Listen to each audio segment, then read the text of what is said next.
ओला dock YouTube channel को subscribe करें और बेल आइकॉन को दबाना मत भूलें। अब पाकिस्तान के हजारों डॉक्टर से वीडियो कंसल्टेशन के जरिए इलाज करवाएं। तो अभी ओला डॉक ऐप डाउनलोड करें और घर बैठे अपनी सेहत का ख्याल रखें। ओला डॉक, मुश्किल वक्त में आपके साथ। अस्सलाम वालेकुम, I am clinical dietitian Ayesha Nasir. आज की ये वीडियो है मैदे में कौन सी चीज़ें गर्मी पैदा करती हैं और मैदे को ठंडा कैसे रखना है उस हवाले से। सबसे पहले मैं बताती चलूँ, मैं क्लियर करती चलूँ, ठंडा गर्म मेडिकल में एग्जिस्ट नहीं करता, पोर्शन कंट्रोल एग्जिस्ट करता है। अब जब मैं बात कर रही हूँ कि मैदे को ठंडा कौन सी खुराक रखती है या गर्म कौन सी खुराक रखती है, तो इससे मुराद ये है जब हम कोई चीज़ खाते हैं वो हीट प्रोड्यूस करती है हमारे, उसका जब डाइजेशन हो रही होती है तो वो डाइजेशन का जो निज़ाम है बेसिकली वो हीट प्रोड्यूस करता है। कुछ चीज़ें खाने से ज़्यादा हीट प्रोड्यूस होती है, कुछ चीज़ें खाने से कम हीट प्रोड्यूस होती है। अब जैसे मिर्च मसाला जात हो गए, इनको खाने से बहुत ज़्यादा हीट प्रोड्यूस होती है, आपने इनका ज़रूरत से ज़्यादा इस्तेमाल कर लिया, बॉडी में ज़्यादा हीट प्रोड्यूस होगी, डाइजेशन के दौरान मैदे में ज़्यादा हीट प्रोड्यूस होगी और फिर हम कहेंगे गर्मी हो गई है, मैदे में गर्मी हो गई है। सो अगेन, अगर आप पोर्शन कंट्रोल के साथ जितनी आपको मिर्च मसाला का इस्तेमाल करना चाहिए, जितनी आपको आदत है आप उतना इस्तेमाल करेंगे, कुछ नहीं होगा, लेकिन ज़रूरत से ज़्यादा इस्तेमाल करेंगे तो मैदे में गर्मी हो जाएगी, साइड इफ़ेक्ट्स आएंगे जिसको हम कहेंगे मैदे में गर्मी हो गई है। जो चीज़ें डाइजेस्ट होते हुए बॉडी में ज़्यादा हीट प्रोड्यूस करती हैं उसमें सबसे पहले हमारे पास मिर्च मसाला जात, जिसमें इवन ज़ीरा हो गया, सिनेमन हो गई यानी दालचीनी हो गई, जितने हमारे मसाला जात आते हैं ये बॉडी में ज़्यादा हीट प्रोड्यूस करते हैं, इनको डाइजेस्ट होते हुए ज़्यादा हीट की ज़रूरत होती है और ये हीट ज़्यादा प्रोड्यूस भी करते हैं एट द एंड। सो सबसे पहली चीज़ जो मैदे में ज़्यादा गर्मी पैदा करती है उसमें मिर्च मसाला जात आ जाते हैं। दूसरे नंबर पर जो चीज़ आती है वो आती है हमारे बीफ, मटन, चिकन वगैरह। और स्पेसिफ़िकली बीफ मटन, जो बीफ और मटन है वो ज़्यादा हीट प्रोड्यूस करते हैं, इसीलिए कहते हैं कि जो मटन होता है ये गर्म होता है, मटन का ज़्यादा इस्तेमाल नहीं करना चाहिए। सो बेसिकली मटन और बीफ बेसिकली हज़म होते हुए ज़रा हीट ज़्यादा प्रोड्यूस करते हैं। अगर आप इसका ज़रूरत से ज़्यादा इस्तेमाल करेंगे तो हीट ज़्यादा प्रोड्यूस होगी, फिर हम कहेंगे मैदे के अंदर गर्मी हो गई है। तीसरी चीज़ आती हैं सिट्रिक फूड्स, जैसे कि लीमू वगैरह या शिमला मिर्चें वगैरह जो हैं वो ज़्यादा हीट निस्बतन प्रोड्यूस करती हैं। चौथी चीज़ आती है जितने हमारे पास नट्स हैं, नट्स से मुराद ये अखरोट हो गए, बादाम हो गए, ये जब डाइजेस्ट होते हैं तो ये काफ़ी हीट प्रोड्यूस करते हैं बॉडी के अंदर। पांचवी चीज़ आती है सीड्स, सीड से मुराद ये है जैसे अलसी के बीज हो गए या अजवाइन वगैरह हो गई, जितने हमारे पास बीज वगैरह आ जाते हैं ये ज़्यादा हीट प्रोड्यूस करते हैं। जैसे कलौंजी के बीज के बारे में भी कहते हैं कि गर्म होते हैं, बेसिकली होता क्या, वो हीट ज़्यादा प्रोड्यूस करते हैं। आप ज़रूरत से ज़्यादा जब खाते हैं तो बहुत ज़्यादा हीट प्रोड्यूस हो जाती है, जिसके बाद हम कहते हैं जी हमें तो साइड इफ़ेक्ट्स आ गए, गर्म होती है।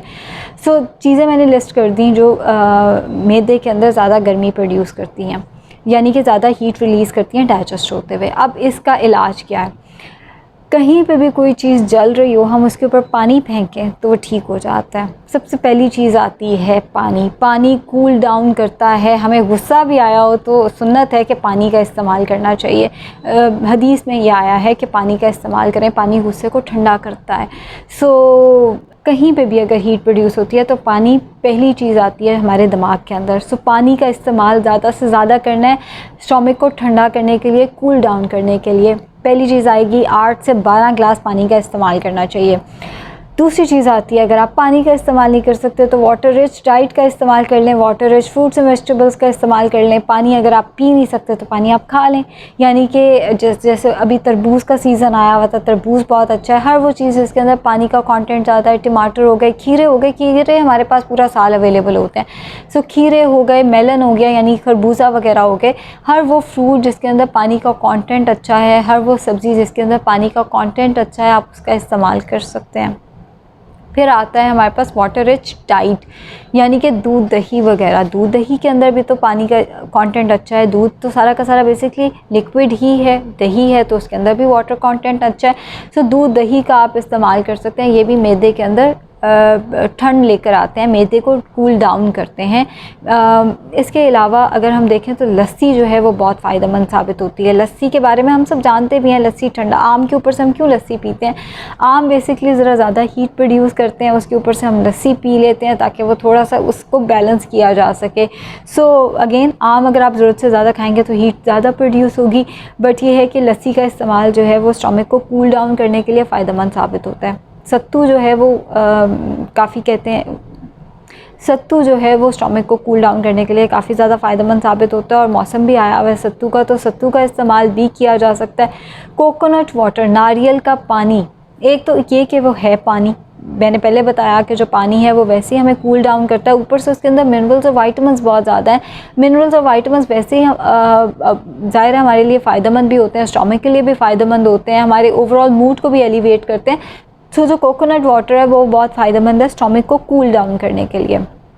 दूध सोडा हमने सुना हुआ है, दूध सोडा जी, अगर कोई एंटीबायोटिक खा रहा है तो साथ दूध सोडे का इस्तेमाल ज़रूर करें। दूध सोडा बहुत ठंडा होता है, दूध सोडा का इस्तेमाल नहीं करना। या तो आप लस्सी का इस्तेमाल कर सकते हैं या आप दूध के अंदर थोड़ा सा शहद डाल के, बहुत ज़्यादा नहीं डाल लेना, वही शहद भी गर्म होता है, यानी कि वो भी काफ़ी हीट प्रोड्यूस करता है। ये नहीं कि बहुत ज़्यादा शहद डाल लिया, थोड़ा सा शहद डाल के दूध के अंदर आप उसका इस्तेमाल कर सकते हैं। लस्सी सबसे अच्छी ऑप्शन है, बट दूध और शहद का इस्तेमाल किया जा सकता है, वो भी मैदे के अंदर ठंड लेकर आता है, मैदे को ठंडा रखने में फ़ायदेमंद साबित होता है। अब मैं इस पूरे सेशन को वाइंड अप करती चलूँ।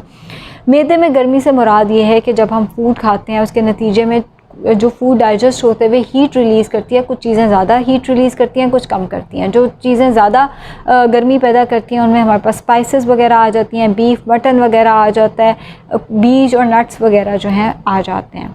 अब उसको ठीक कैसे करना है? पानी सबसे अच्छी चीज़ है, पानी का इस्तेमाल करें। अगर पानी नहीं पी सकते तो water rich fruits and vegetables का इस्तेमाल करें, टमाटर खीरे वगैरह। अगर आप वो नहीं खा सकते, दूध दही जो है वो हमारे पास बहुत अच्छी ऑप्शन है, नारियल का पानी हमारे पास बहुत अच्छी ऑप्शन है, एंड लस्सी या दूध के अंदर शहद डाल के आप इसका इस्तेमाल कर सकते हैं। एक और चीज़ जो रह गई वो था मिंट। मिंट के बारे में मैं अक्सर कहती हूँ ये सूदिंग इफ़ेक्ट देता है, बड़ा काम कर देता है, एसिडिटी के लिए बहुत अच्छा होता है। बेसिकली इसका काम करना और सूद करना इसका इफ़ेक्ट होता है। सो अगर आपको मैदे में गर्मी हुई है तो आप मिंट का इस्तेमाल कर सकते हैं। सौंफ इलायची पुदीने को उबाल के उसका कहवा पी लें, सौंफ इलायची पुदीने का डिटॉक्स बना के आप पूरे दिन में उसका इस्तेमाल कर सकते हैं। मिंट बहुत अच्छा है स्टमक की हीट के अगेंस्ट। Thank you. पाकिस्तान के टॉप डॉक्टर्स के साथ अपॉइंटमेंट बुक करें, वो भी पेशेंट फीडबैक देखते हुए। लाखों लोगों की तरह पाकिस्तान के सबसे बड़े डॉक्टर नेटवर्क का फायदा उठाएं और आज ही ओला डॉक ऐप डाउनलोड करें। ओला डॉक, डॉक्टर का अपॉइंटमेंट आसानी से।